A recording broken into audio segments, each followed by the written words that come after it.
तो doctor spinal disorder के बारे में आप क्या बताना चाहेंगे? स्पाइनल डिसऑर्डर में वैसे बोले तो बहुत सारे बीमारियाँ आती हैं, लेकिन जो कॉमन हम day to day neurological practice में देखते हैं, ओपीडी में देखते हैं, वो जनरली रहता है बैकएक या नेक पेन। उसके कॉमन रीज़न होते हैं कि हमारा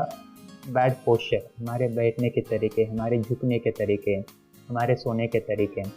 हमारा डाइट, विटामिन डी डेफिशिएंसी जो काफ़ी कॉमन है क्योंकि मोस्ट ऑफ द ऑफिसेस अभी जो है वो एसी रहते हैं। ट्रैवलिंग टाइम सबका ज़्यादा है, इसलिए सूरज की जो एक्सपोजर है अर्ली मॉर्निंग का बहुत कम रहता है और हम जब बाहर निकलते हैं तो ऑलरेडी इवनिंग हुआ रहता है, तो विटामिन डी डेफिशिएंसी काफ़ी कॉमन है। और बाकी जो डाइटरी चेंजेस हुए हैं पिछले कुछ सालों में, हमारा जो ट्रेडिशनल डाइट छूटता जा रहा है और फास्ट फूड या जंक फूड की चीज़ें इंक्लूड हो जाती है, तो वो भी रीज़न रहता है जो बोन रिलेटेड इश्यूज कराते हैं। और बोन पे जब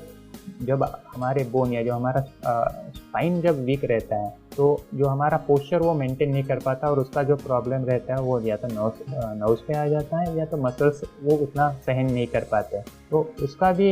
करेक्टिव अगर हम इलाज चाहते हैं तो हमको पहले पता लगाना होता है कि एग्जैक्ट रीज़न क्या है, प्रॉब्लम बोन रिलेटेड है, मसल रिलेटेड है या नर्व रिलेटेड है, क्योंकि ये सब इंटरलिंक्ड होता है। कभी एक ही चीज़ कारण रहती है या कभी तीनों मिक्स रह सकते हैं, तो कौन सा फैक्टर क्या करा रहा है उसी सबका ट्रीटमेंट होता है। इसमें भी सबसे इम्पोर्टेंट पार्ट रहता है इनिशियली सिम्टोमेटिक ट्रीटमेंट। और अगर कोई डेंजरस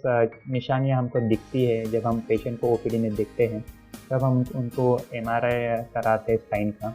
उसमें जो कॉमन रहते कि डिस्क जो गद्दा रहता है दो वर्टिब्रल बॉडीज़ के बीच में, वो अगर खसक के आगे आता है तो वो कभी कभी नर्व पे कंप्रेशन देता है, तो उसके कारण होने वाले प्रॉब्लम दवाइयों को बहुत ज़्यादा रिस्पॉन्ड नहीं करते क्योंकि उसका इलाज बहुत बार सर्जरी ही होता है।